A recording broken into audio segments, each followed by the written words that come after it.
Hi again then guys, and welcome to another look back into my personal favourite game of the Forza franchise, Forza Motorsport 4.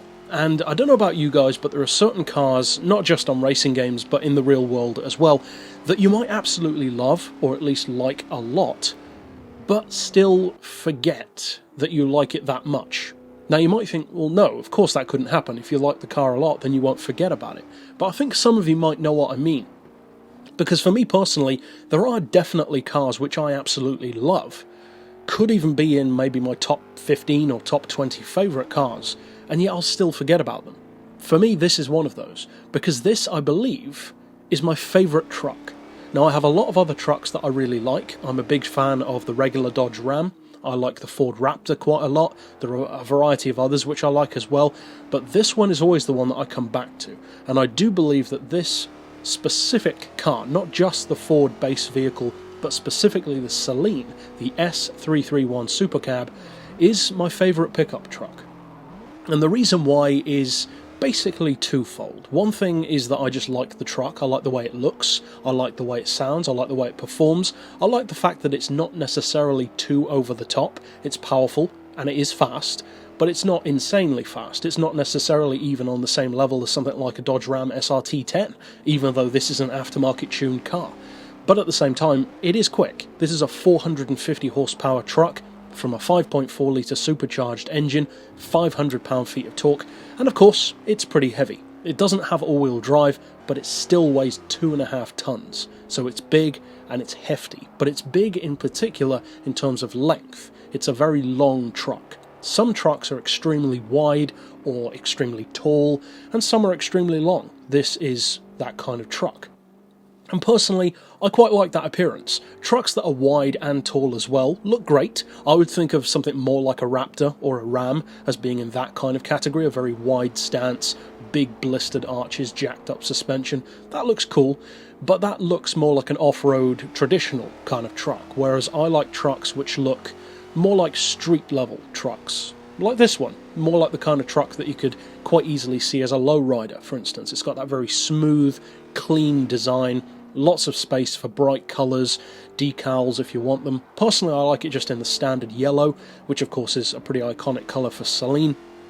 And the second fact that I like about the truck is just that it is a Saleen. I'm a big fan of Saleen's cars.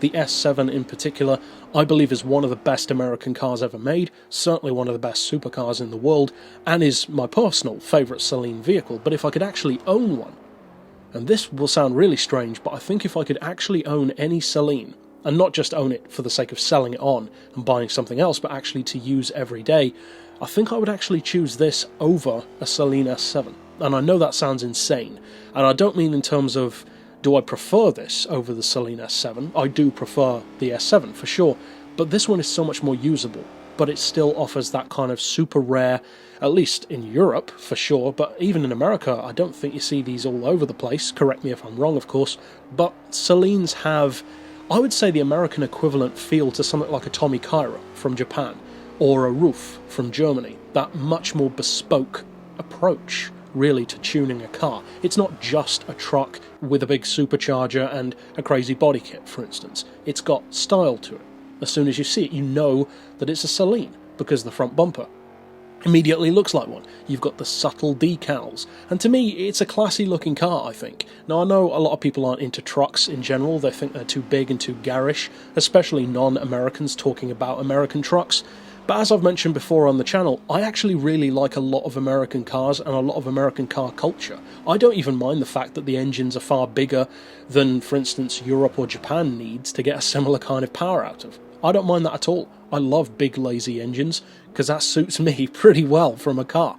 Now, this vehicle is not really a top tier truck as far as the game goes. The rear-wheel drive doesn't help with that. It's not as quick off the line, for instance, but for some things it's really good, and one of those is drifting. This is a superb truck to get sideways in, and I used to love drifting this thing. It still feels fantastic to drift with. Even in its stock form, with 2.5 tons, it drifts like a dream. In fact, it can actually put a lot of sports cars to shame with how good this thing drifts. Another potentially useful thing about it is the class. It's surprisingly low. It's a D-class vehicle with only 304 PI stock. that gives you a lot to work with. You can drop the weight a little bit and get it up to D350, which is the peak of the class, or of course you could take it higher, to the C class, easily to the B class, and you can even tune it up around 800 horsepower. So of course it has a ton of potential there. Don't expect it to beat every other truck in the game, especially off the line. As I said, it is rear-wheel drive, and that certainly doesn't help.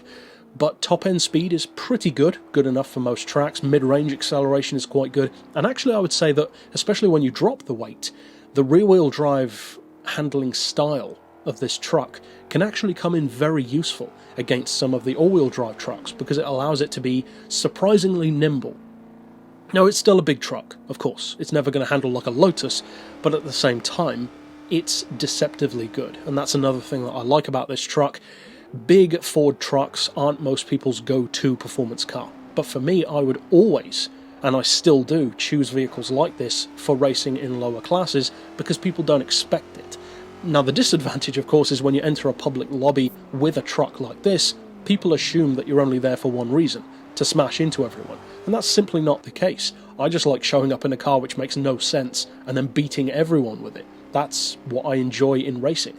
Not just about winning, but about participating with a bit of style and a bit of oddball class, if you want to look at it that way.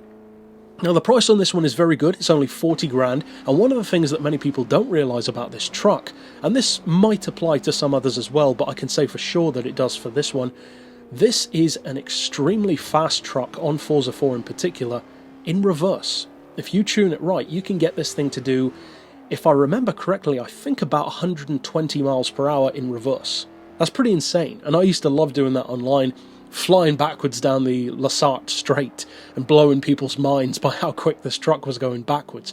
Utterly useless for racing, of course, but a whole lot of fun. And that pretty much sums up this car. It's not useless, I wouldn't go that far for racing, but it's much more a truck that I would recommend for people who want to have a whole lot of fun for a very low price. 40 grand is great. It's a very usable class, it's big, it's loud, it's powerful, and it's just a whole lot of fun to drive. So I would love to see this car return, but the chances of it coming back to the franchise, I would say, are probably quite slim. There are definitely other cars which many people would want over this or before this, but if it were to make a comeback, I'd be very happy about that.